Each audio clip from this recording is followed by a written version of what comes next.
kembali lagi di channel Anak Panah. Terus dukung channel ini ya guys dengan cara Subscribe, like, dan share video ini agar dapat membangun channel ini supaya nama Tuhan Yesus dimuliakan dan bisa menjadi berkat bagi banyak orang. God bless you. Mulia buat Tuhan, haleluya. Selalu saudara.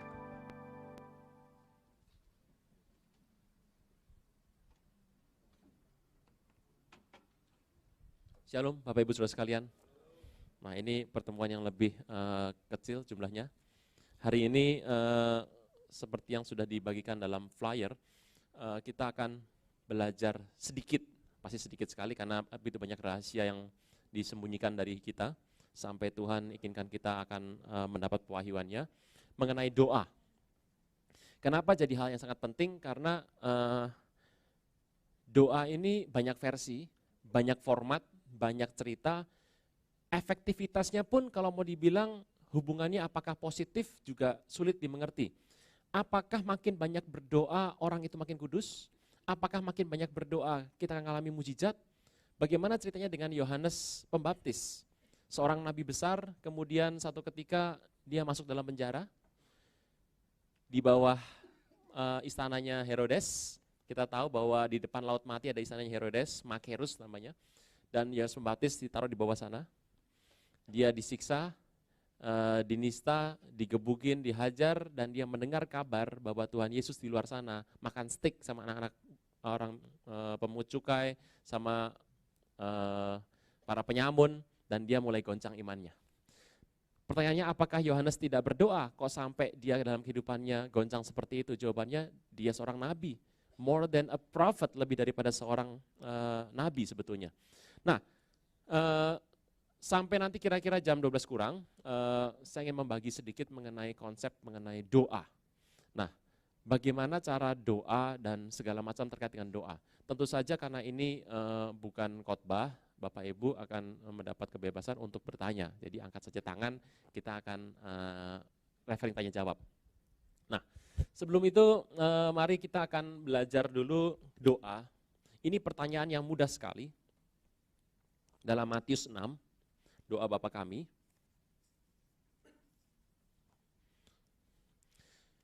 Hari ini ada dua topik yang akan dibahas. Pertama adalah format doa, kedua adalah teknik berdoa. Kalau orang bilang tekniknya macam-macam, ya macam-macam, banyak sekali. Bapak Ibu Saudara sekalian, pertemuan ini akan berlangsung 2 kali, jadi tanggal hari ini, tanggal 7, dan minggu depan tanggal 14. Rencana sementara adalah hari ini saya akan bicara, minggu depan saya akan bersama dengan Bapak Charles Yonan akan datang untuk membagikan sesuatu. Orang sering bertanya, Pak, sebetulnya kenapa sih saya nggak bisa peka Pak sama Tuhan, dengar suara Tuhan? Gak usah denger lah Pak, yang penting itu Tuhan mau bikin apa saya ngerti. Sekali Tuhan, kita harus mengerti bahwa kepekaan mengerti mengenai rencana Tuhan, mengerti kuasa Tuhan. Tuhan bicara kepada umatnya, untuk menuntun umatnya, memperingatkan umatnya supaya jangan sampai salah, memperingatkan supaya adanya kendala di depan. Tuhan tuh bicara kepada umatnya. Dan cuma Tuhan yang bicara, kenapa? Cuma Dia yang hidup. Nah, waktu Dia bicara kepada umatnya, banyak sekali kita ingin mendengar bahwa Dia tuh berbicara kepada kita secara audible. Hai anakku, jangan lupa datang ke Grazia lantai 10 jam 10. Kita pengen yang seperti itu. Tapi berapa kali kita mengerti bahwa orang yang mendengar suara Tuhan secara audible seperti itu punya begitu banyak kendala dalam kehidupannya.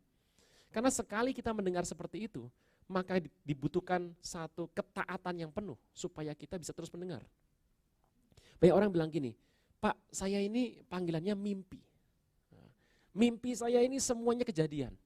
Ada yang penglihat, dia melihat. Saya mau bagikan sedikit mengenai dalam gereja. Kenapa sih ada yang disebut dengan pendoa, ada yang disebut dengan nabi pelihat. Bapak Ibu, kita harus mengerti bahwa di gereja itu pendoa itu semua loh. Tuhan tidak pernah panggil yang namanya divisi pendoa, nggak ada.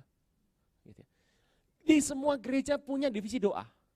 Tapi saya beritahu, Tuhan gak pernah panggil pendoa. Alkitab yang sebut, yang pertama Tuhan panggil itu pelihat. Itu artinya bahwa kepekaan mengenai tuntunan Tuhan itu bukan monopoli pendoa.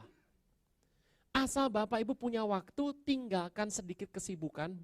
Bukan berarti tidak bekerja ya. Meninggalkan kesibukan artinya tubuh kita bisa ada di sana, tetapi kita tidak sedang bergumul di sana. Kepekaan itu bisa didapat oleh semua orang. Jadi kepekaan bukan monopoli pendoa, semua orang bisa peka. Mendengar suara Tuhan semua orang bisa. Nah, pertemuan 2 kali yang pertama ini akan membahas hari ini mengenai format doa dan bagaimana berdoa. Nah, yang paling penting supaya kita hidup hari-hari terakhir ini, kita harus mengerti Tuhan mau bawa kita kemana. Nah, itu yang membuat kenapa setiap handphone kita kan punya sinyal. Nah, membuka sinyal rohani itu loh. Ini sepertinya Tuhan sekarang mau kita membangun Sentul. Itu gimana sih Pak cara ngomongnya, Tuhan tuh ngomong sama Pak Niko tuh gimana caranya? Teknis ya Pak, teknis. Apakah bangunkan Sentul? Gimana? Lah kita akan bahas. Jadi pertemuan ini akan dibahas sangat teknis sekali.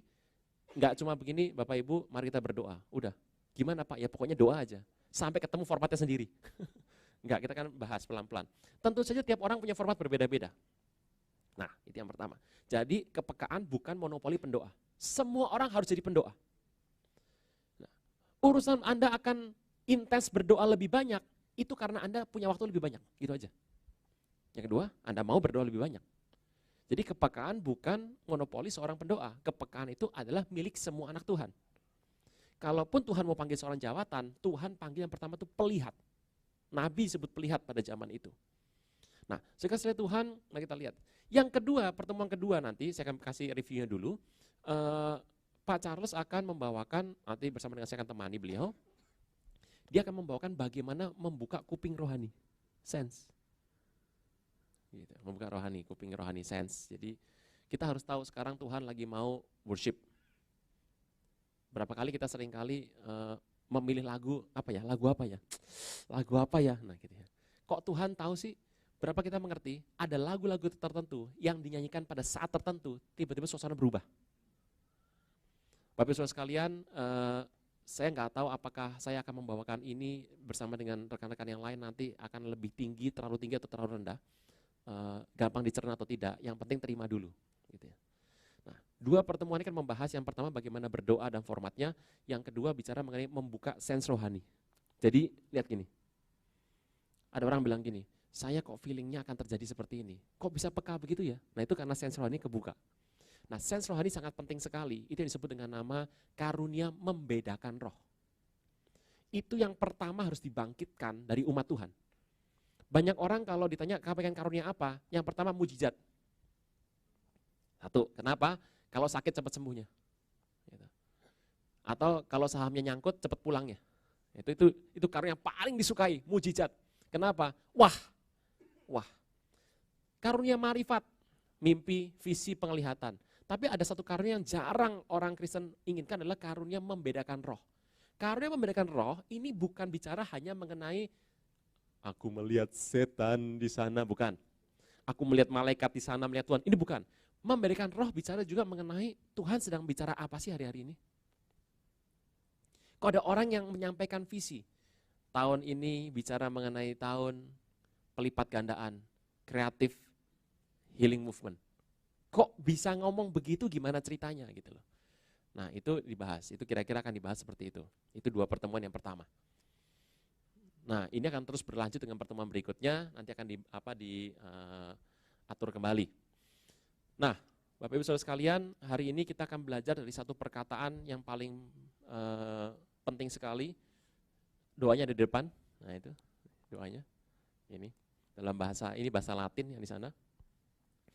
Matius ke-6. Hal berdoa. Ini pertanyaan dari semua murid kepada gurunya. Semua murid tanya sama gurunya sama. Guru, ajarkan kami silat. Ajarkan kami ilmu terpendam. Nah ini kalau ini orang rohani, tanya sama gurunya, ajar kami berdoa.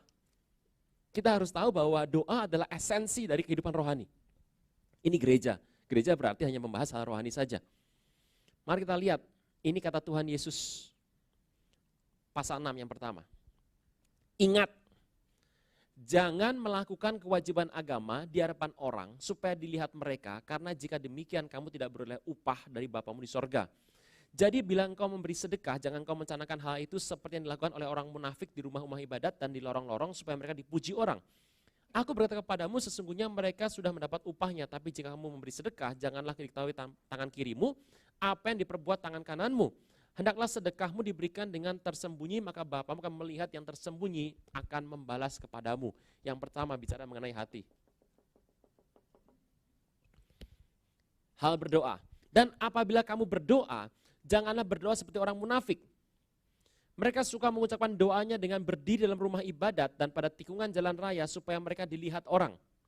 Motivasi.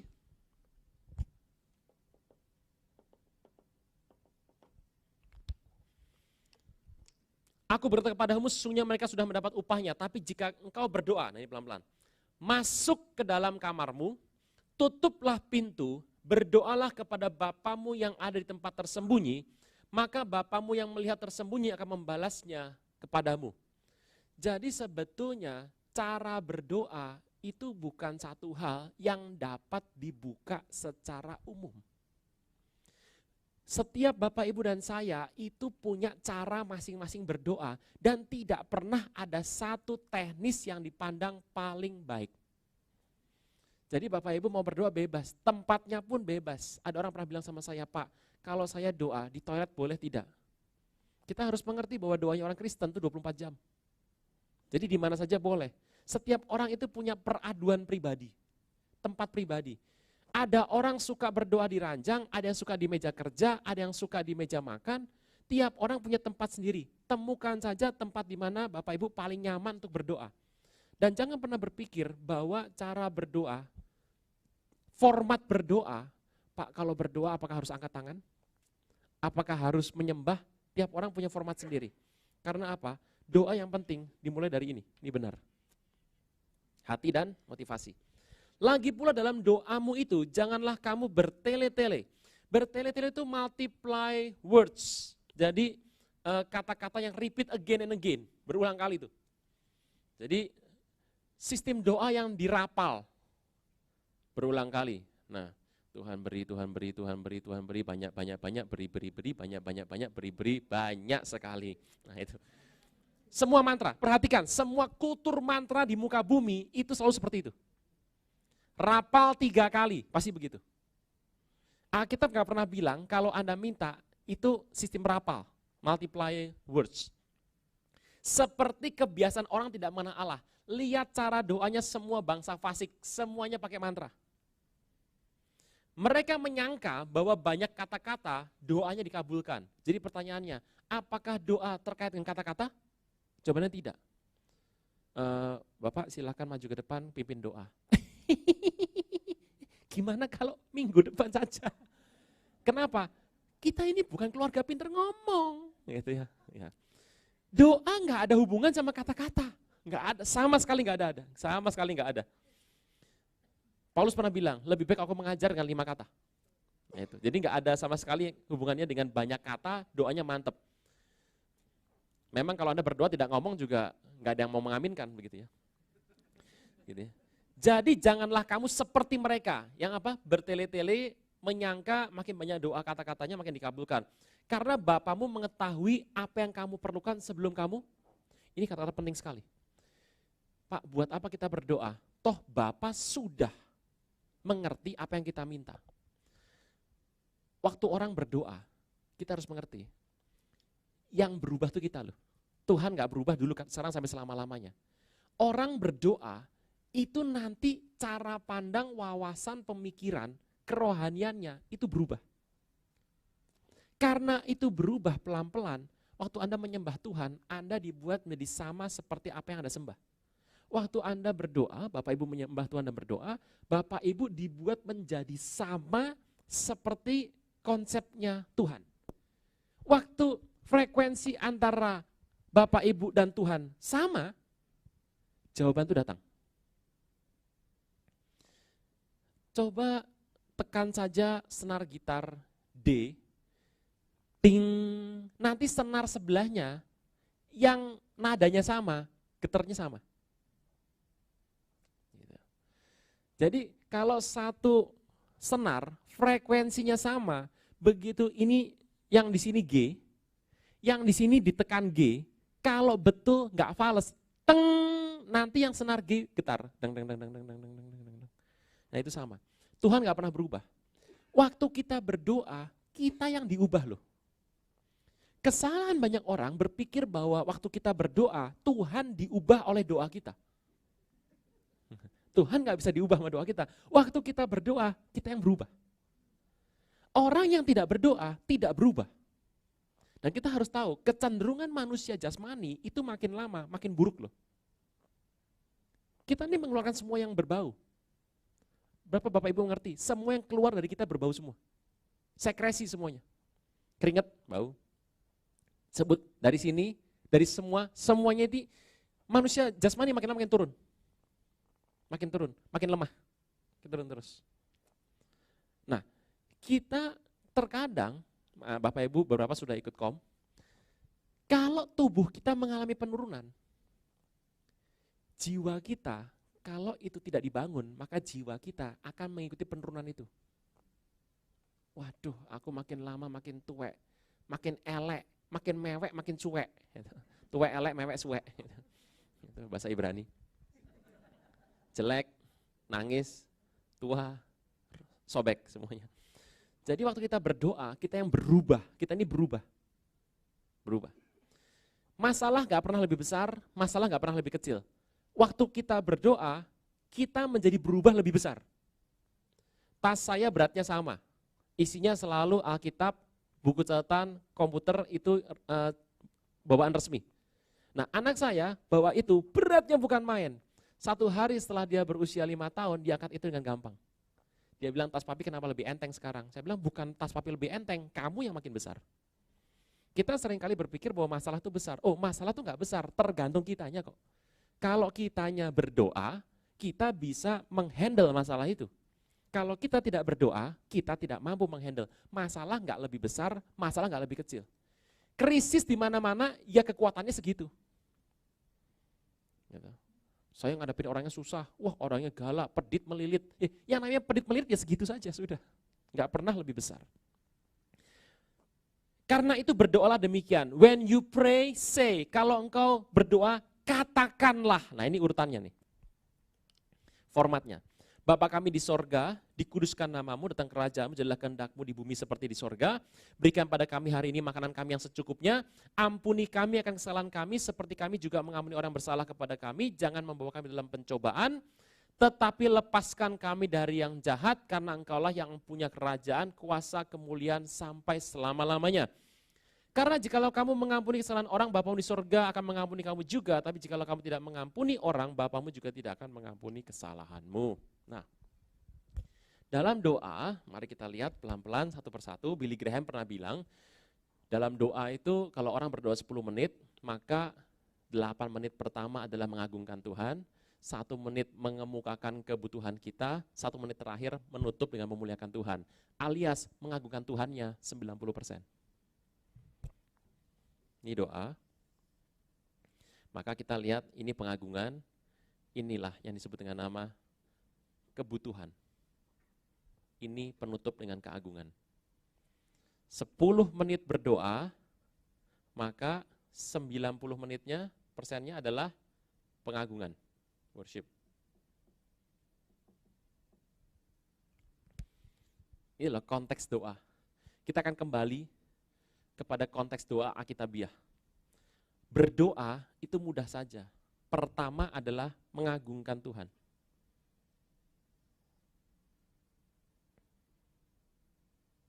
Kedua, kita menceritakan kebutuhan kita. Yang terakhir adalah kita menutupnya dengan pengagungan. Gitu. Kalau kita lihat dari ayat tadi, itu jelas sekali dikatakan, Bapa kami di sorga, dikuduskan namamu, terus bicara ini. Sampai berilah pada kami hari ini makanan kami yang secukupnya. Ini penting sekali. Format doa, ini cuma ada ini. Ya cuma ini aja format doa.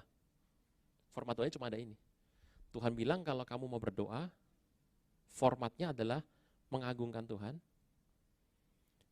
nyatakan kebutuhan, agungkan Tuhan. Lihat pola konsep doanya Healing Movement Crusade. Nyembah, tantang, selesai, kesaksian toh? Kesaksian ini. Nyembah, tantang, doakan, kesaksian. Mengagungkan nama Tuhan. Ini pola doa sebetulnya seperti ini. Nah, dari sini kelihatan sekali bahwa Tuhan menginginkan, Tuhan itu sudah tahu yang ini. Tahu, dia tahu benar. Nah, tapi kadang-kadang kita merasa bahwa Tuhan sudah cukup tua, kan yang lanjut usianya. Jadi kita butuh untuk cerita ini 90% supaya dia lebih ingat kepada kita. Ini diperlebar, di extension ke sana. ini salah. Mari kita lihat kata ini. Roma 12 ayat 3. Perhatikan baik-baik. Cara bagaimana kita meminta.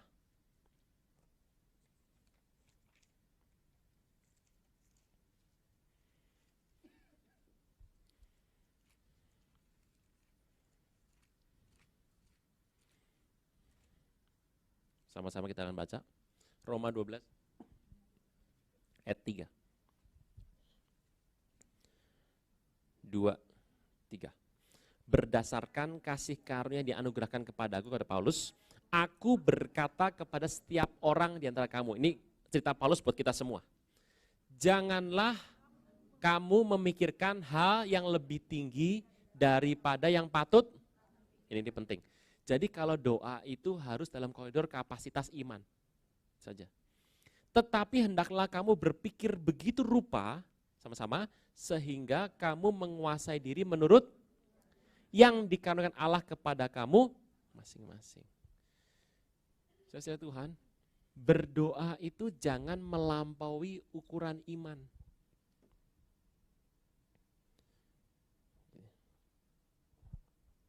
Berdoa itu mengagungkan, sudah. Supaya tidak melampaui ukuran iman, karena kadang-kadang kita nggak tahu untuk apa kita berdoa dan seperti apa kita berdoa, maka untuk konsep ini, sesuai dengan ini, kita harus minta yang ini. Supaya Allah menjadi semakin besar, dan kita semakin kecil. Perhatikan baik-baik dalam satu doa, dalam satu kebutuhan, bukan doa, maaf. Bapak Ibu bisa membedakan mana yang untuk kebutuhan pribadi, mana yang untuk kebutuhan korporat atau orang banyak. Contoh, keselamatan Indonesia, korporat ya. Oke. Pertobatan bangsa-bangsa, korporat. Apa lagi? Untuk keselamatan tetangga, ya. Untuk keselamatan bisnis saya Pak. Nah ini ada dua macam nih. Ada orang berusaha tujuannya supaya jangan kolaps, agar jangan sampai karyawannya stres nggak bisa makan. Karena karyawannya 2000. Itu adalah korporat. Tapi supaya jangan stres, nanti kalau perusahaan tutup saya juga lemes. Nah itu pribadi. Nah bedakan antara dua hal itu. Mana yang korporat, mana yang pribadi. Untuk permintaan yang pribadi, Alkitab selalu mengajar itu permintaan yang levelnya adalah cukup. Nih ya tadi ini Matius dengan yang Roma, cukup. Biasakan untuk meminta untuk pribadi itu yang levelnya rendah. Kenapa? Karakter, untuk membangun karakter. Orang yang berdoa selalu minta yang besar untuk pribadinya, itu akan mengorbankan karakternya. Pak, minta supaya kemuliaan Tuhan tambah besar. Oh iya, itu benar. Pak, minta pertobatan bangsa yang berlimpah-limpah, benar. Loh tapi Pak, kalau doa berkat dikatakan engkau diberkati berlimpah-limpah. Oh jangan salah, doa kalau versinya dari Tuhan,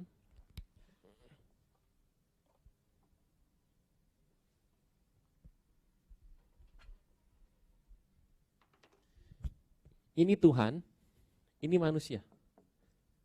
Kalau arahnya ke sana, itu limpah. Kalau arahnya ke sini, minta yang cukup. Ini Bapak Ibu silakan dipraktekkan rahasia ini. Kalau minta untuk kepentingan ini kepada Tuhan, minta yang. Tapi kalau arah dari sini yang limpah. Kenapa hamba Tuhan kalau berdoa, Tuhan berkati umatmu berlimpah-limpah. Karena ini sedang menjadi perantara berkat Tuhan kepada sini, limpah. Ini bicara mengenai hal cukup. Tuhan, berikan kepadaku sukacita, damai sejahtera berlimpah. Itu benar, karena sukacita, damai sejahtera berlimpah, itu asalnya cuma dari satu, dari sini. Tapi kalau kita meminta hal-hal yang sifatnya jasmani, materi, untuk kepentingan kita, minta yang cukup. Pak, tapi saya pernah mendengar ada orang, bahkan saya pernah mengalami satu ketika saya berdoa, minta supaya saya mendapatkan satu materi tertentu. Dan saya berdoa dengan intens, puasanya 40 hari 40 malam. Dan Tuhan berikan.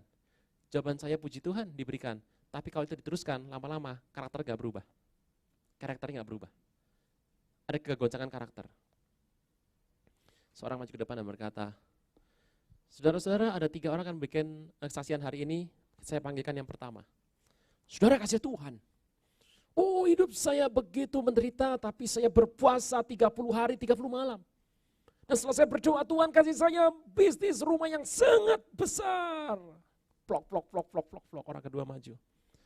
Cuma kasih Tuhan, saya ini menderita sakit, tapi saya berpuasa 20 hari, 20 malam. Waduh, sampai kurus begini. Tapi setelah itu saya berdoa, tiba-tiba ada kadabra, Tuhan sembuhkan. Beri kemuliaan, plok. Yang kedua, 3 maju. Bapak Ibu saudara sekalian, saya ini masih muda, belum punya pasangan. Saya puasa 10 hari 10 malam. Waduh, setelah itu tiba-tiba dapat pasangan. Orang lain dapat paikut, saya dapat tulang rusuk. Ada satu jemaat di ujung sana yang tidak punya rumah, lagi sakit paru-paru dan tidak punya pasangan. Dia mikir gini, kalau aku puasa 30 hari tambah 20 hari tambah 10 hari, aku pasti dapat rumah, dapat pasangan, sembuh dari penyakit. Dia puasa 60 hari, masuk peti. Lihat konsepnya. Pada satu saat kita meminta sama Tuhan untuk kepentingan diri sendiri, Tuhan pasti jawab.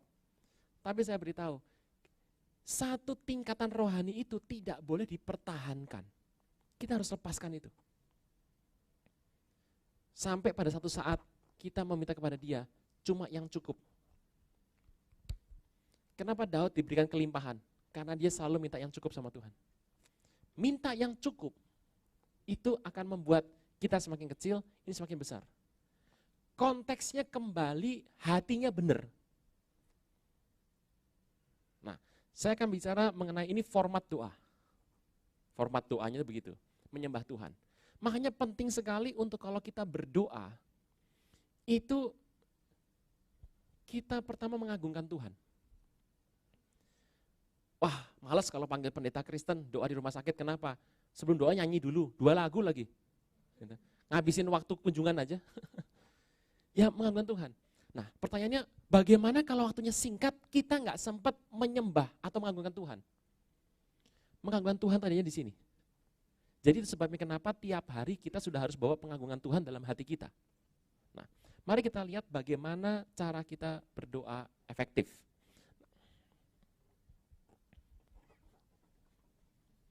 Saya akan rangkumkan dulu.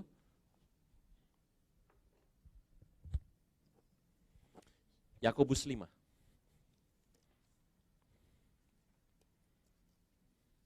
Saya akan berikan teknis saja.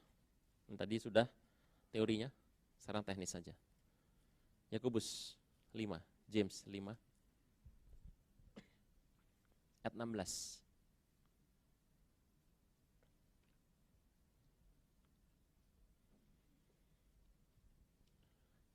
Karena itu, Yakobus 5 ayat 16, karena itu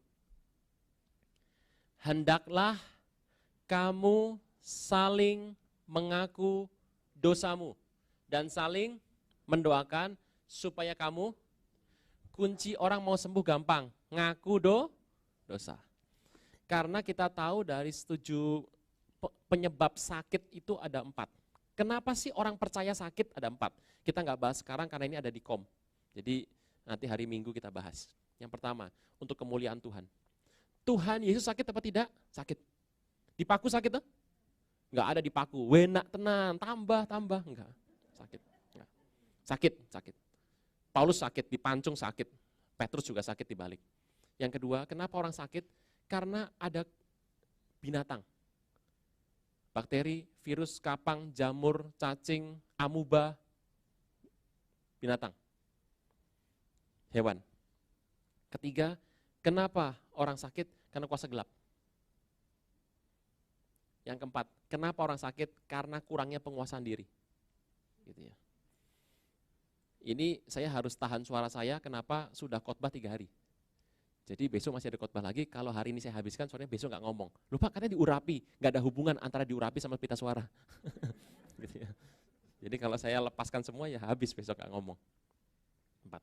Nah, kebanyakan orang sakit, kemuliaan Tuhan jarang, itu rasul-rasul. Gitu ya. Yesus ditusuk dengan tombak, segala macam, itu untuk kemuliaan Tuhan. Disantet, ya sudah enggak toh, ya toh? Enggak lah. Kita orang percaya enggak disantet lagi lah. Paling juga mental. Gitu. Kalau enggak percaya, coba gitu ya. Enggak, Bapak Ibu jangan takut. Orang percaya Tuhan Yesus enggak bisa disantet. Kecuali buka celah ya, dosa. Binatang, nah ini, demam berdarah bisa masuk. Bisa gitu ya. 3, karena penguasaan diri kurang. Nah ini yang paling banyak yang ini. Ini yang paling banyak yang ini. Makanya harus mengaku dosa dan saling mendoakan. Kenapa orang sakit kanker? Karena kena tumor. Tumor itu apa? Tumos. Tumos itu sakit hati, dendam. Nah itu juga bisa. Nah ini penting, sama-sama. Doa orang yang benar, bila dengan yakin didoakan, sangat besar.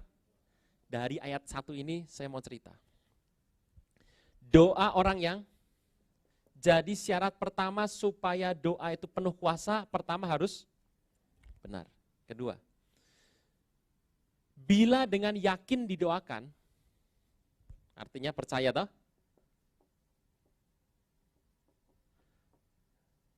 Berapa Bapak Ibu memahami kata yakin itu dalam bahasa Yunaninya menggunakan kata energeo alias energi. Yakin. Pernah ketemu sama orang jualan asuransi tapi nggak yakin? Ditanya apa juga, gimana? Yakin nggak? Ya belum tahu ya, gitu ya. Nggak yakin gitu loh. Saya pernah ketemu dokter seperti itu. Anak saya sakit, setelah saya doakan saya bawa ke dokter. Dok, ini gejalanya begini-begini. Kira-kira apa ya? Apa ya kira-kira ya? Demam darah enggak, tipes juga enggak, radang juga enggak. Sudah berapa lama? Saya bilang sekian lama. Apa ya? Kok saya enggak mikir lama, langsung pulang saya. Lah dokternya enggak meyakinkan begitu? Enggak, kalau dokter enggak meyakinkan, gimana saya bisa punya energi? Gitu. Bapak Ibu datang ke tempat ini karena Bapak Ibu yakin bahwa Tuhan punya energi kuat. Kedua, karena Bapak Ibu percaya bahwa Tuhan memberkati jemaat di mana Bapak Ibu berjemaat. Energi. Gitu ya. 3, energi. Sangat besar kuasanya. 3, didoakan. Kalau kita lihat ayat 17, dikatakan dengan sungguh, Elia adalah manusia biasa, tapi ia telah sungguh-sungguh berdoa. Perhatikan baik-baik. Untuk seorang bisa berdoa dengan efektif,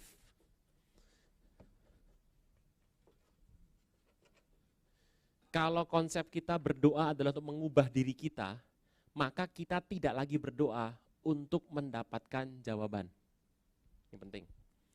Kenapa saya berdoa? Pertama, supaya saya berubah sesuai kehendak Allah. Itu aja.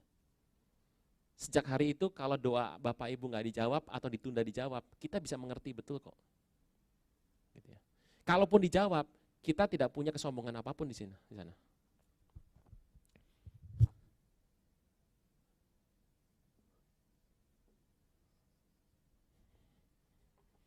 Salah.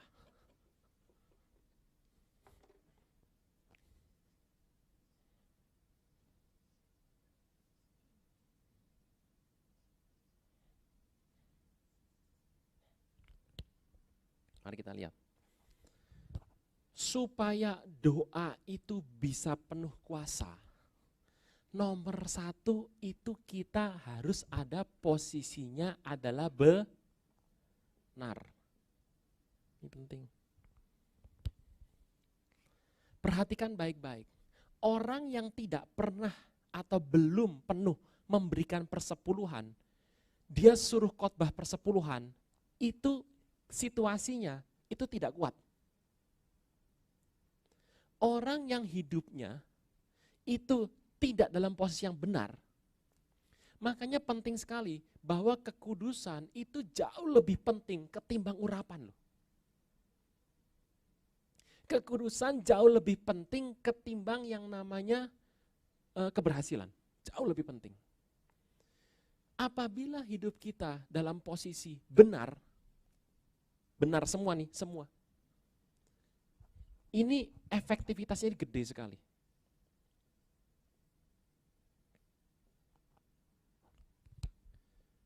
Jangan salah tangkap bahwa ini adalah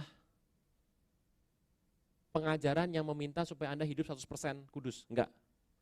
Karena hanya Tuhan yang bisa bawa Bapak Ibu kudus, bukan pendeta. Orang yang dia benar, itu hambatannya untuk ke sana. Lihat, kalau Bapak Ibu lari, itu kan ada hambatan ya. Hambatan ini harus dikurangin. Saya bicara yang ini dulu, yang ini dihapus dulu.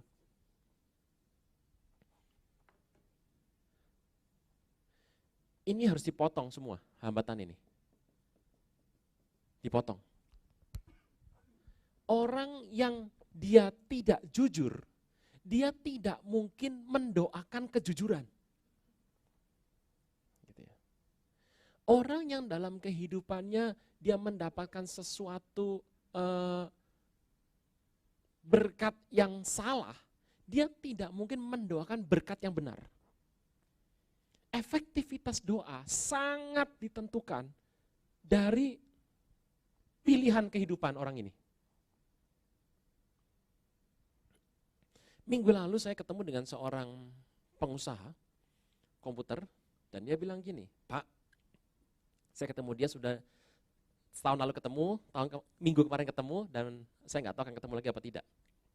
2 tahun yang lalu dia bilang sama saya, dia pengusaha IT dan dia bilang bahwa dia menjual semua software bajakan. Wakil gembala di satu cabang tertentu, wakil. Saya bilang, saya sedang berusaha Pak, tapi bukan saya nggak mau. Saya nggak ngerti gimana caranya. Karena komputer saya semuanya begitu. Saya bilang gini, Pak, itu pilihan. Saya tahu Bapak datang ke sini dan setiap kali di firman pun dia orang benar. Statusnya benar loh, jangan salah. Ada orang, keselamatan ada dua posisi. Pertama secara yuridis dan secara organik. Dia orang benar. Orang benar itu buktinya apa? Setiap kali dia mendengar teguran, hatinya berdebar. Itu orang benar tuh. Setiap kali dia mendapat yang salah, dia berdebar dan dia mau berubah. Cuma dia nggak bisa berubah karena dia nggak ngerti. Nah, bedakan dengan orang yang tidak mau berubah karena memang dia nggak mau berubah. Orang benar itu waktu dia kena teguran, dia mau berubah, tapi dia nggak ngerti gimana caranya. Dan dia tanya, Pak teknisnya gimana? Saya bilang, saya juga nggak tahu gimana caranya. Karena kalau nggak begitu, sepi semua. Wah ini saya bicara iman dong kalau begini. Ya saya ngerti bicara iman, tapi kalau Bapak bisa jelaskan teknis imannya gimana, saya mungkin bisa coba. Mateng saya bilang. Gimana caranya saya bilang. Gini aja lah Pak, Bapak doa sama Tuhan. Nah doa gimana? Gini, jujur sama Tuhan ngomong bahwa saya tuh mau berubah, tapi saya nggak melihat jalan. Dan dia coba. Minggu lalu saya ketemu dia.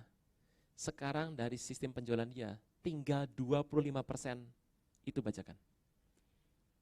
Terus dia bilang gini, Pak, waktu saya sudah seperti itu, entah kenapa dalam sepanjang tahun saya berdoa. doa saya ini banyak dijawabnya Pak. Oh ya, betul.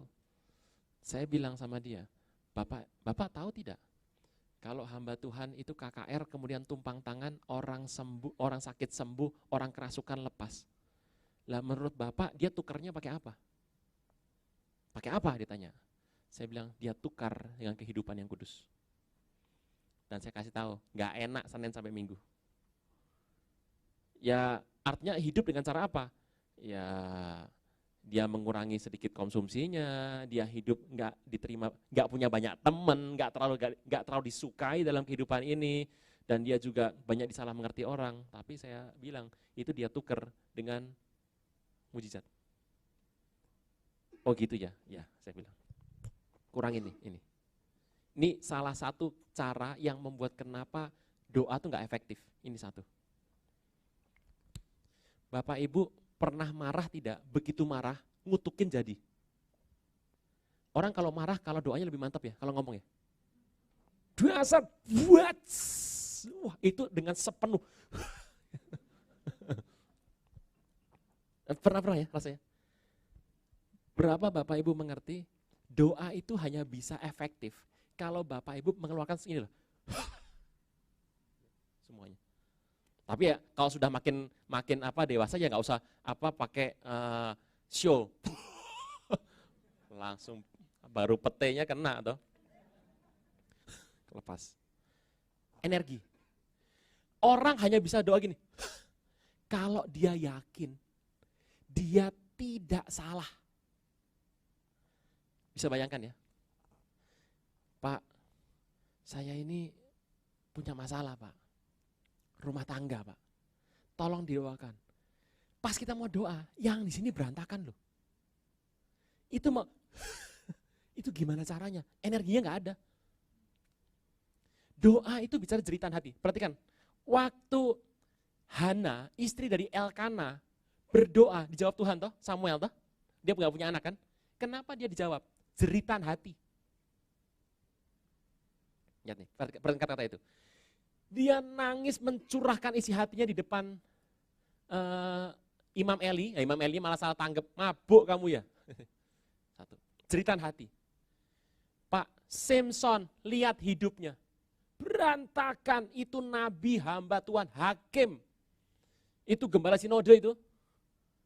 Tapi lihat hidupnya berantakan. Kok dia doa minta kekuatan dari Tuhan sekali lagi. Dia dijawab Tuhan. Jawabannya mudah, dia berdoa dengan jeritan hati. Energio. Doa yang dijawab Tuhan itu doa yang jeritan hati. Nah jeritan hati itu biasanya kita sering alami kalau kita maki-maki orang lagi marah. Pernah mobil diserempet, dipotong sama mikrolet, terus maki-maki, itu segenap hati itu. Segenap hati. Dari kepala sampai kaki, benci. Dan ini benci yang sudah setumpuk itu ditumpahkan. Wah. Makanya makin lama, makin ancur-ancuran mereka. Potong seenaknya, kenapa? Dikutukin terus. Makin itu segenap hati. Gitu ya. Bapak Ibu pernah kalau lagi marah, terus bicara kepada orang dengan tegas, sepenuh hati. Pandangan menyalahkan, pemikiran menyalahkan, kata-kata tajam, tangan menunjuk, dan bersungguh-sungguh ingin supaya dia berubah. Gitu. Pernah ya? Dan orangnya tiba-tiba langsung sikapnya berubah drastis. Kenapa? Karena kena tusuknya nggak cuma dari tangan. Dari mata kena, itu mata sinis, mulut kena, mimik, wajah, perasaan semuanya kena ngarah. Energio. Kita nggak bisa menerima jawaban hanya dengan doa gini, sambil lalu. Gitu. Makanya perhatikan baik-baik, jarang hamba Tuhan setelah selesai di panggung, doain orang, maju ke depan, nanti habis pulang kita empat mata. Pak, tadi saya nggak maju malu Pak, sekarang Bapak doakan saya. Itu keputusan salah loh. Kenapa? Sudah lewat momentumnya. Kenapa? Begitu dia turun, dia sudah kehilangan suara dan dia lapar. Dia sudah nggak energio. Dia doakan Anda cuma ya campuran basa-basinya ada 2 ml lah kira-kira. Udah kehilangan Udah energinya udah habis, udah dikasih semua. Gitu. Makanya kenapa sulit jadi seorang hamba Tuhan di depan? Khotbahnya lama, nggak persiapan, kapan mendaratnya? Khotbahnya cepet, ini mah berantem sama istrinya, nggak ada persiapan di rumah. Khotbahnya muter-muter, sebulan sekolah mana sih dia? Ya, toh. Lagi mau nyari hadirat Tuhan, tiba-tiba, plus hilang. Energinya keserap. Makanya kenapa Bapak Ibu mau jadi orang peka mudah? Ambil waktu 2 hari, cari rumah doa. Nanti pulang beda. Ketemu apa galak bawaannya. Setan mana setan? Setan mana? Wah, ini bawaannya. Beruang dimakan sama dia, betul. Betul. Nah, kalau hidup kita tiap hari seperti itu, kita ketemu masalah nggak pernah takut. Sejak saya kemudian melayani Tuhan, saya dari pagi sampai 11 ke bawah nggak terima tamu sama sekali. Di kamar, ngapain? Ya itu, doa, menyembah. Kan Anda nggak mau tahu kan? Pokoknya saya mau tanya, Bapak harus jawab. Kan Bapak pengajar, nggak mau tahu deh. Mau Bapak lagi sakit kayak lagi pusing, pokoknya saya tanya, Bapak harus jawab ya. Gimana caranya? Gitu. Ya itu. Potong. Yang paling penting benar adalah mengikuti ordernya Tuhan. Saudara Tuhan, Bapak Ibu yang mengikuti kom minggu lalu pasti mengingat cerita dari saya waktu itu adalah bicara mengenai struktur rumah tangga. Saya beritahu, kepala rumah tangga adalah suami, istri adalah penopang. Penopang itu leher. Kalau struktur rumah tangga ini dibalik, saya jamin, Pak, saya Desember kemarin cukup tertekan. Kenapa? Stres tertekan. Kenapa? Yang konseling sama saya, 75% keluarga berantakan, 10% homo dan lesbi. Ngeri bener. Begitu struktur ini diubah strukturnya. Kegoncangan ini terjadi, energi gak mungkin keluar. Kalau saya bilang energi, jangan bilang ini feng shui ya, ini hong shui. Kuahnya kena loh, ini bukan, energeo itu adalah energi power. Orang yang tanya sama saya, Pak urapan itu apa? Bapak definisikan, begini. Energi dalam dunia nyata itu listrik. Pernah kesetrum ya? Kalau belum coba, jangan gede-gede, yang kecil-kecil aja dulu, pakai baterai juga boleh. Gitu. Energi dalam dunia nyata itu adalah listrik. Energi dalam dunia roh itu pengurapan, sama persis. Nah itu ada apa anugerah apa konfirmasinya barusan. Energi dalam dunia roh itu pengurapan. Jadi kalau listrik itu dunia nyata, dalam dunia roh itu pengurapan, persis sama. Jadi kalau Bapak bisa apa analoginya itu gampang sekali. Nah kalau bisa bayangkan, kalau kabel itu kebalik, pilihan cuma 2, listrik gak nyala apa konslet. Ini kalau sampai kebalik, saya mau jamin, Bapak Ibu sebagai orang benar, hanya akan hidup dari berkat remah-remah. Artinya, ya hidupnya berubah kalau didoakan sama orang. Ya kalau ada masalah, minta tanya sama orang, didoakan orang, ya diubah hidupnya. Tetapi kalau ada masalah sendiri, dia tidak bisa mengubah hidupnya sendiri. Dalam arti mengubah hidup bukan karena kita sebagai Tuhan, bukan. Tapi Tuhan berkarya melalui kita mengubah hidup kehidupan kita. Ini nih jangan pernah dibalik nih. Alkitab pernah bilang, sebab kepala dari istri adalah suami, kepala suami adalah Kristus. Istri tunduk sama suami, ini berkat rumah tangga ngalir. Tapi kalau suami nggak tunduk sama Kristus, berkat korporat tidak ngalir. Jangan lupa, setelah kita menikah, maka berkat yang diterima oleh pribadi itu adalah berkat pribadi dan berkat korporat.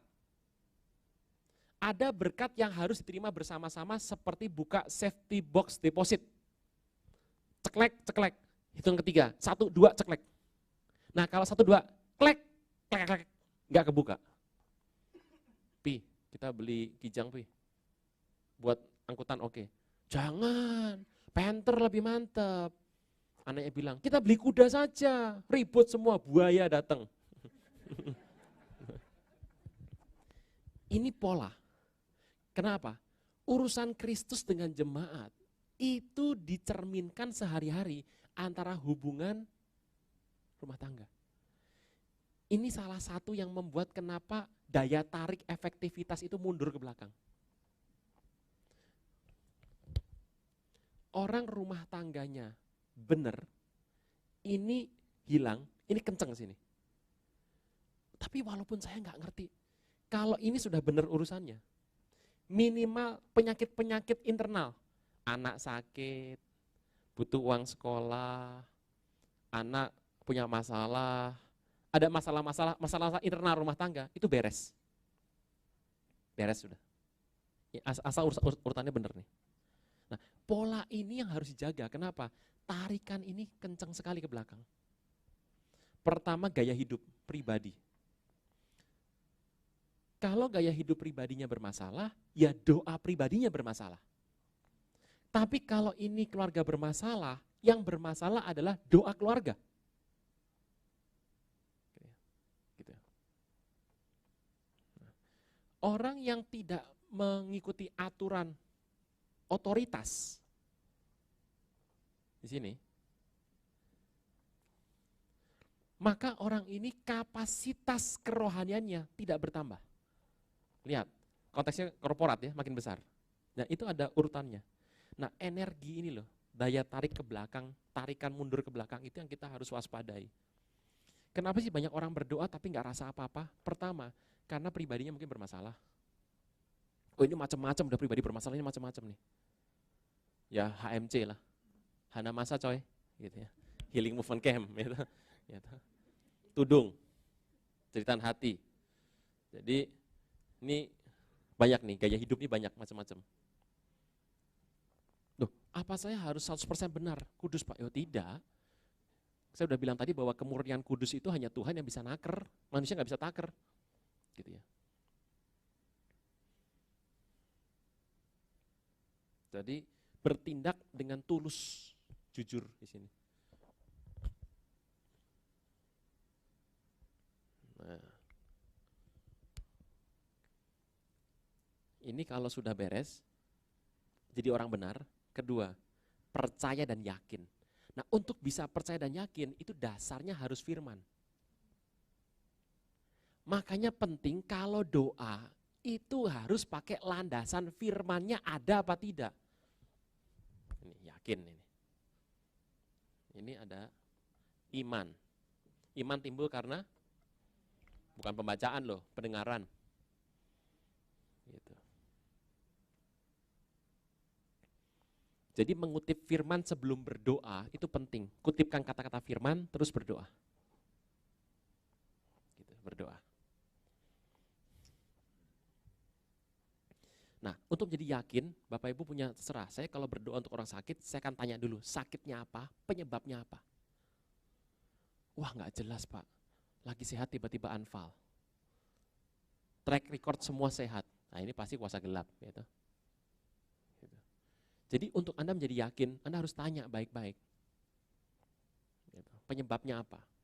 Bedakan dengan berdoa secara massal ya. Kita nggak mungkin tanya masing-masing, bisa habis waktu. Penyebabnya apa? Bakteri, atau penyebabkan kesalahan pribadi, atau apa penyebabnya? Supaya yakin.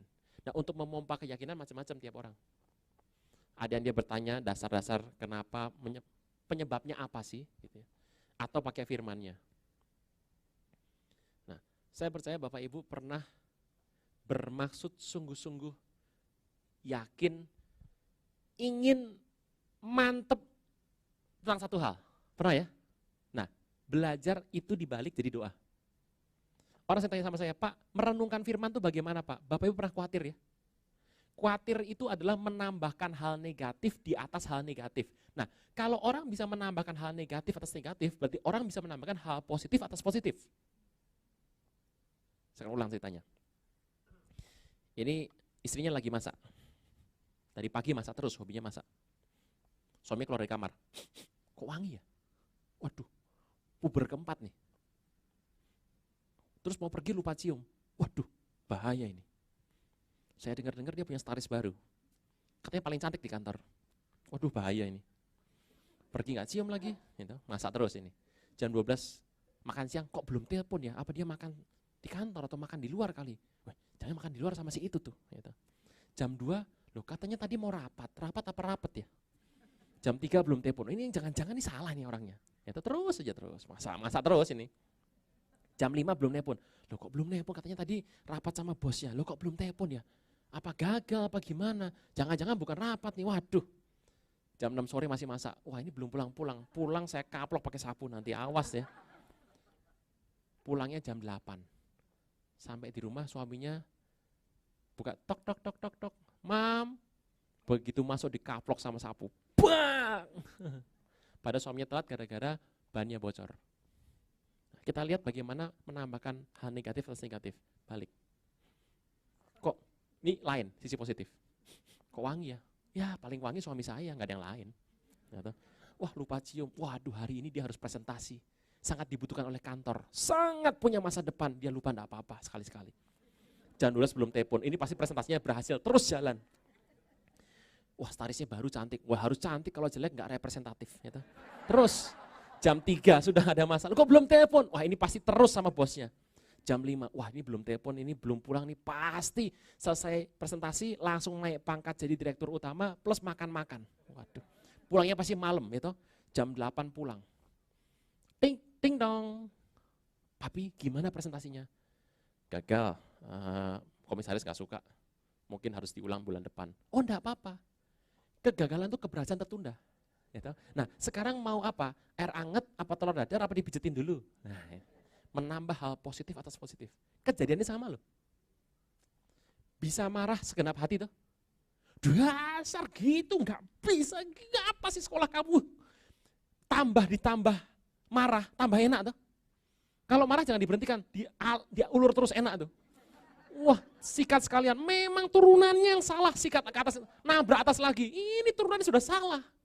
Lihat geografinya, memang dasar orang Jawa, pelitnya bukan tambah terus. Nambah, geografinya kena, turunannya kena, background sekolahnya di mana? Terus tambahin terus, makin dalam. Begitu sudah kena semua, kerja yang benar, udah. Itu besok langsung berubah tuh orangnya. Ketemu kita, pak, udah bener, iya pak, berubah tuh. Itu dibalik. Kalau doa ya begitu. Anda lihat, ada kanker nih.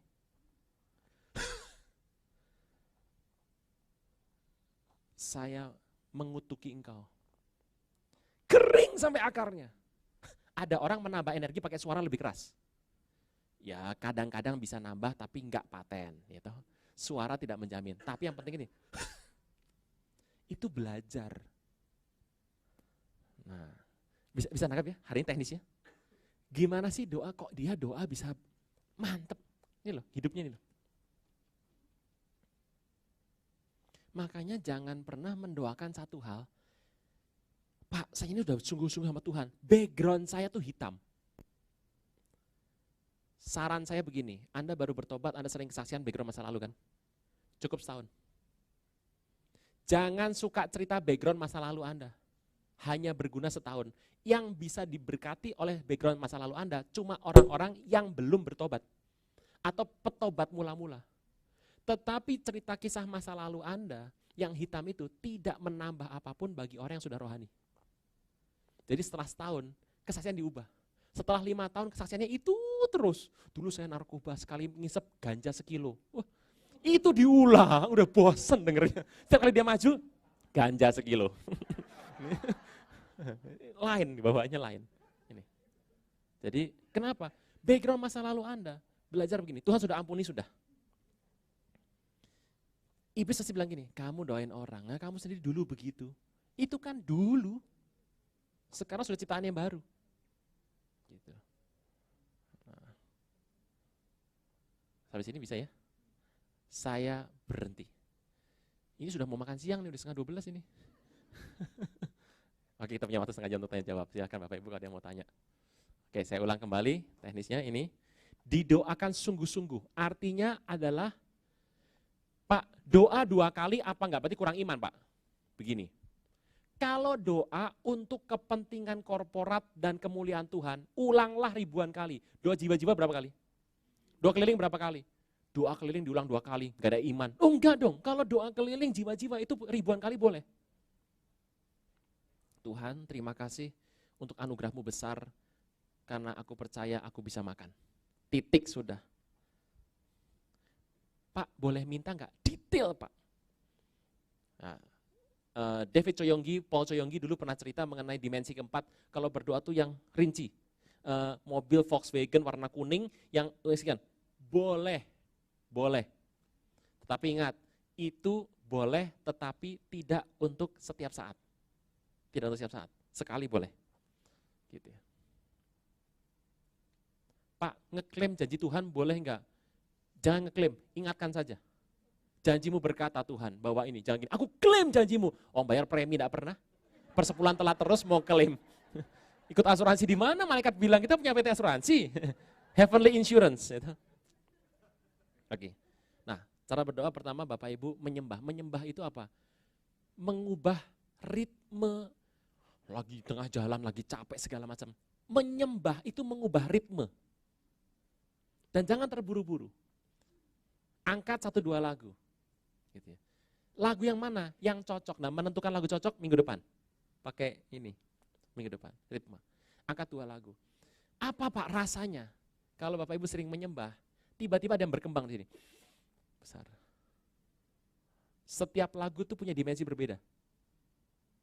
Makanya jangan suka ngerubah Windows begini, seret. Gitu. Nama Yesus menara yang kuat. Nama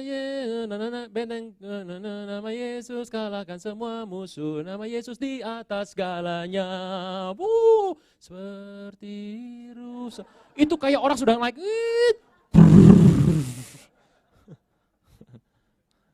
Itu pilotnya langsung hukuman seumur hidup itu. Pesawat Garuda, Jogja, gitu. Itu dimensi berubah. Anda kalau ganti dimensi, perhatikan pertama kali munculnya praise and worship for Daud di Indonesia. Lihat Pak Niko kalau mimpin pujian tahun 90-an. Yesus, Yesus, kau segalanya bagiku. Kau segalanya bagiku. Kau segalanya bagiku. Set, ganti Windows. Track. Tak terukur kasih.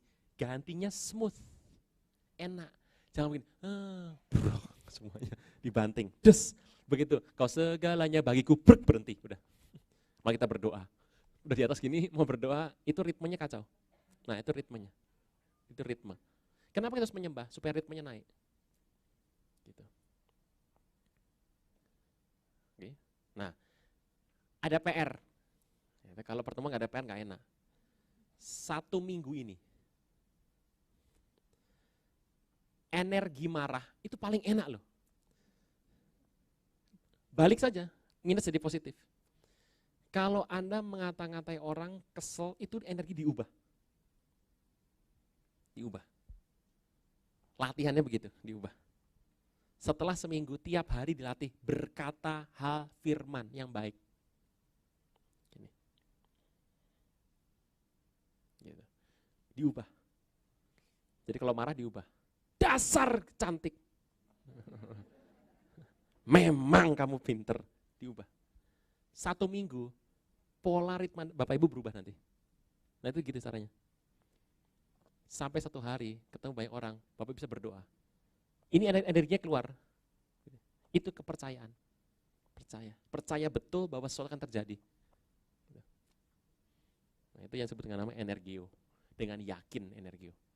Kalau kita nggak yakin, kita nggak punya energi. Harus yakin. Ya, formatnya adalah tadi penyembahan, untuk yang cukup, pengagungan, untuk yang teknisnya adalah ke sini. Percaya tuh ke sini. Ini firman. Bapak Ibu tambahkan firman Tuhan, tambahkan iman, maka makin kuat. Untuk kita bisa naik tinggi, ada 2 kemungkinan. Tambahkan tenaga naik atau kurangi beban. Anda kurangi beban, Anda naik. Anda tambahkan tenaga naik, Anda makin naik. Pilih, mau secepat apa? Gampang. Tambahkan ini, kurangkan yang ini. Cepat nanti naiknya. sakit hati, dengki, pahit, marah, mentingkan diri sendiri, ini beban semua. Kalau memang Bapak Ibu, satu ketika saya melayani Tuhan dan ada satu wadah di mana itu seringkali konflik.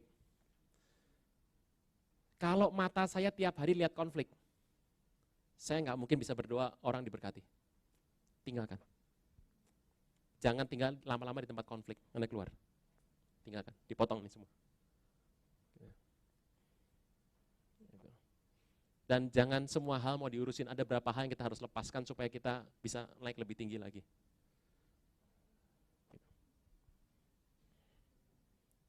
Sampai sini dulu.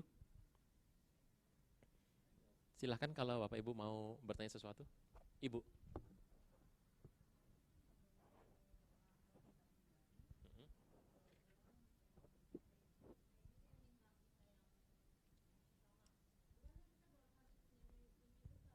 Ya. Baik. Doa buat pribadi. Saya percaya. Mimpi besarnya apa? Untuk kemuliaan Tuhan atau untuk benefit pribadi. Sesuatu yang urusannya benefit pribadi, saya nggak bilang nggak boleh doain, boleh didoakan. Tapi serahkan kepada Tuhan. Tuhan, saya perlu ini seperti ini. Serahkan sama Tuhan. Tuhan tahu bagaimana mengaturnya dengan tepat. Orang bertanya, Pak, mimpi pribadi itu apa? Sentul. Sentul bukan mimpi pribadi, itu mimpinya Tuhan. Gitu ya. Misalnya seperti itu. Keluarga bahagia, oh itu Tuhan. Keluarga bahagia itu Tuhan. Gitu. Oh Tuhan. Ingat, apa sih tujuan dari perkawinan? Keturunan ilahi.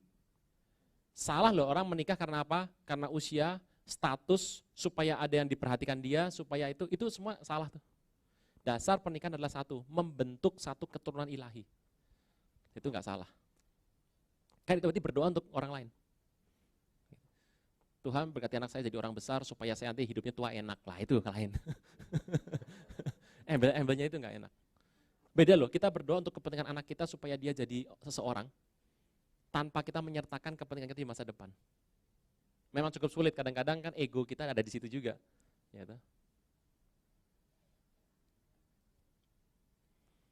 makanya saya harus cerita bahwa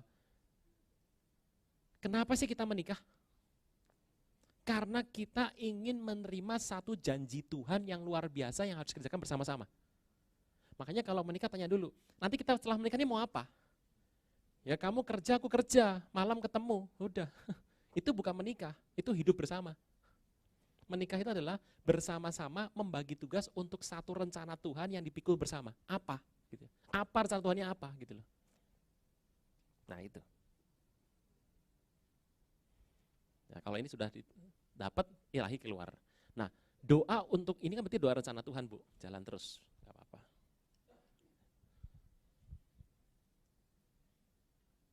Pak, berarti kalau doa minta mobil tiap hari salah ya, Pak ya? Enggak salah. Tapi teruskan coba 3 bulan tiap hari kayak begitu. Saya mau tanya, karakter apa yang muncul? Cenderung ke greedy atau murah hati? Nah, itu nanti muncul. Endingnya buahnya saja. Gitu. Loh, berpikir positif salah Pak. Loh, berpikir positif tidak salah. Tapi itu belum cukup, yang penting itu berpikir benar. Nah inilah, benar, itu yang benar. Nah guru-guru zaman sekarang kan ngajarnya positive thinking. Guru-guru motivasi sekarang, positive thinking. Selama itu benar nggak masalah, tapi banyak positif itu nggak benar loh. Aku bisa. Gitu ya. Bisa apa? Pokoknya bisa. Bisa beracun. Bisa ular. Oke, ada lagi Bapak Ibu, silakan. Pak.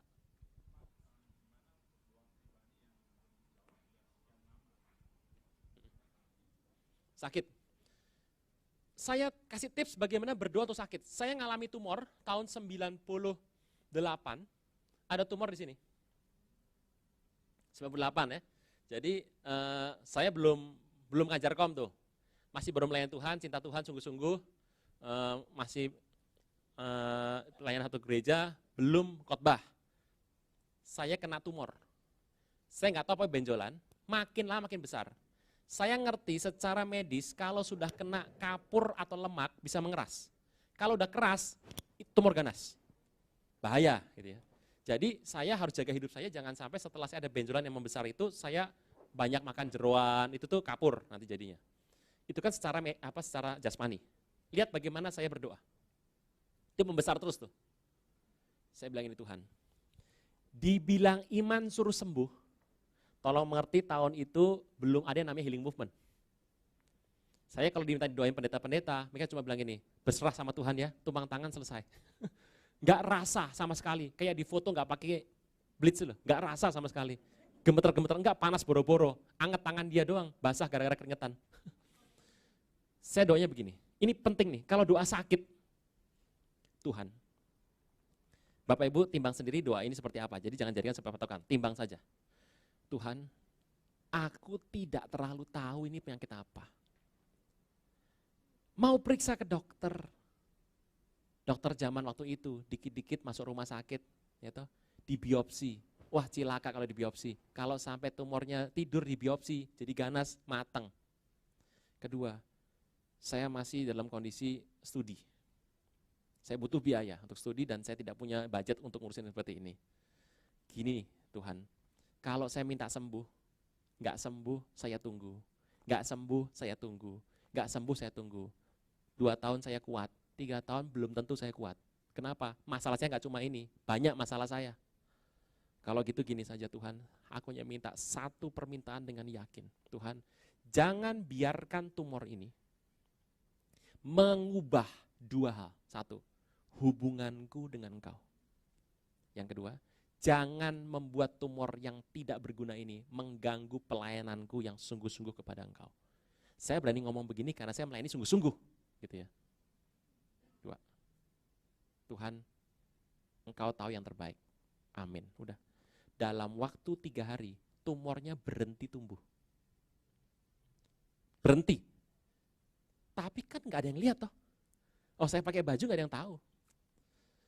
Saya ketemu dengan calon istri saya, sebelum menikah saya ngomong, sayang, saya tuh di punggung punya tumor. Sudah nggak bertumbuh sih, sekian tahun.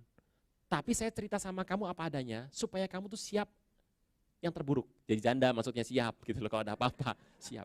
Saya ngomong sama kamu, kamu pikir sendiri. Loh kamu nggak berdoa, saya sudah berdoa. Tapi saya sudah serahkan sama Tuhan. Yang namanya serahkan, saya nggak mau pikir lagi. Saya tidak mau pikir lagi, saya sudah serahkan. Karena yang saya minta itu buat saya mulia. Pertama, saya ingin hubungan Tuhan dengan saya. Kedua adalah nggak ganggu pelayanan. Membesar, di sini besar, berasa dipegang tapi nggak ngalami apa-apa, ya sudah. Jadi saya melayani terus. 2007, Healing Movement dimulai Agustus 2006 dan Paniko mengatakan hari itu adalah peperangan rohani. Visi 2006 tuh. Itu nggak bertumbuh sama sekali. Ya kalau mandi berasa, tapi ya udah kalau pakai baju tipis bendol gitu gede. 2006 Healing Movement pertama di Bandung.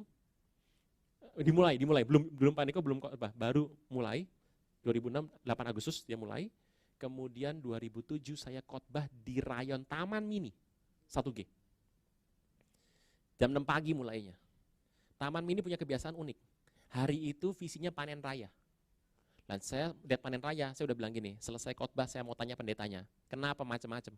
Paniko bilang perang rohani, you bilang panen raya. Saya mau tanya, tapi saya simpan, nanti tunggu selesai khotbah. Saya jam 6 pagi masuk depan. WL-nya bilang gini, saudara kasih Tuhan, mari kita teriakan. Panen raya terjadi di tempat ini 7 kali. Nah kan saya tamu, ya saya ikut 5 kali. Teriak. Dalam hati, selesai khotbah, tunggu nanti. Gitu. Nah, mau tanya atau visinya atas A kok ini B. Baru 5 kali saya teriak, Tuhan, panen raya. Tuhan ngomong sama saya jelas sekali. Nanti kalau khotbah, khotbahmu harus panen raya. Matang saya bilang, khotbah saya mematahkan kutuk keturunan. Saya bilang kenapa gak ngomong dari kemarin? Dari tadi pagi kayak, ini kurang berapa menit, mana saya siap. Dengan elegan saya mulai duduk, buka Alkitab. Oh pelan-pelan, jangan panik, pelan-pelan, elegan. Cari ayat, gak ketemu, bohong banget kalau ketemu.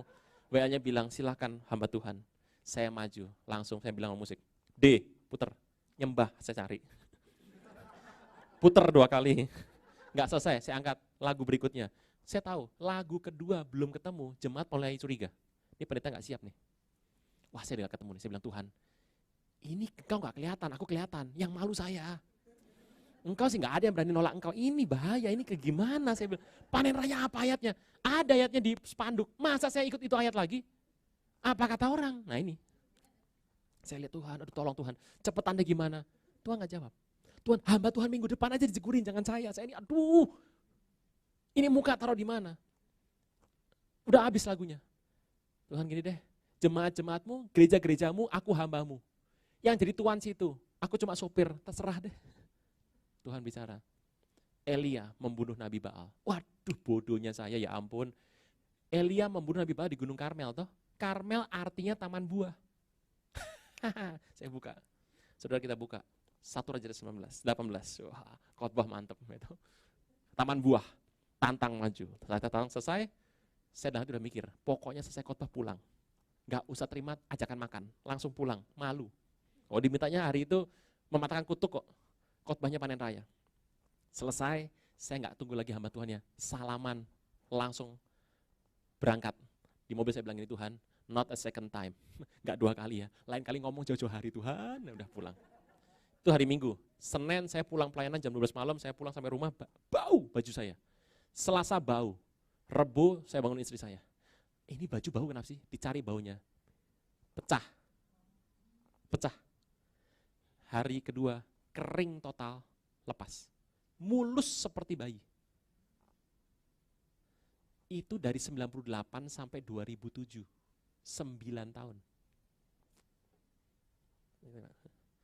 Tuhan minta sembuh. Nah ini. Nah banyak kita, Tuhan sembuh. Kalau Tuhan gak mau sembuh, jadi kayak Yohanes Pembaptis. Katanya tawanan dibebaskan. Dia masuk ke, disiksa di bawah. Jadi banyak orang pengen sembuh karena sudah gak punya biaya. Banyak orang pengen sembuh karena dia sudah males ngurusin penyakit ini. Banyak orang pengen suaminya pulang karena dia malu sama tetangga diomongin. Banyak orang minta duitnya pulang, bisnisnya kembali, supaya dia bisa ngobrol di depan keluarganya itu masih dianggap orang. Banyak orang pengen sembuh dipulihkan, tujuannya bukan Tuhan dipermuliakan. Banyak orang pengen sembuh, tujuannya adalah supaya dia tidak menanggung masalah. Nah, gini. Pertanyaannya, kalau kita sudah pulih, Tuhan dapat apa? Nah itu loh, kembali. Jadi konteks doa itu adalah endingnya. Apakah endingnya Tuhan dipermuliakan? Tidak. Kalau tidak, mending bertahan. Kalau Anda mengerti bahwa ending dari permintaan doa Anda, Tuhan gak dipermuliakan, anggaplah itu sebagai tes. Gitu. Testing. Ayub kan dites Ayub. Dia nyalahkan Tuhan toh, aku ini orang bener gak pasti, dia dites. Tapi hari dia berubah, oh aku gak kenal engkau, ini untuk pengenalan engkau. Begitu dia tahu bahwa ini untuk pengenalan engkau lebih lagi, dia langsung diberkati 2 kali ganda. Langsung. Jadi sebenarnya adalah ini cara pandang kita soal Tuhan. Gitu. Ini ada lagi Bapak Ibu?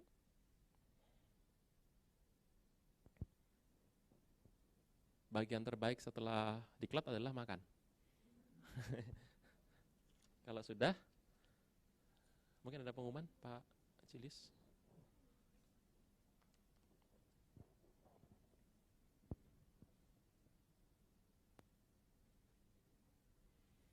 Saya pikir kalau doa Bapak Ibu tidak usah pakai, banyak orang begini. Saya punya teman satu gini. Kita doain yuk. Kenapa? Ada orang giginya bolong. Dalam nama Yesus. Sembuh. Wah mantap.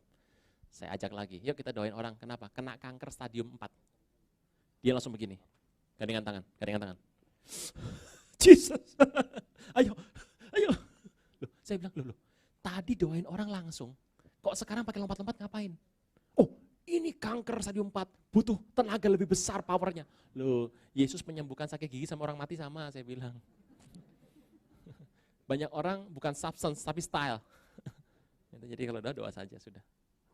Lepaskan. Kita akan belajar nanti dalam pertemuan berikutnya bagaimana melepaskan pengurapan. Kalau sudah, Pak Yudi. Tangan bangkit berdiri. Pak Yudi akan. Ini aku Tuhan, utuslah aku sampai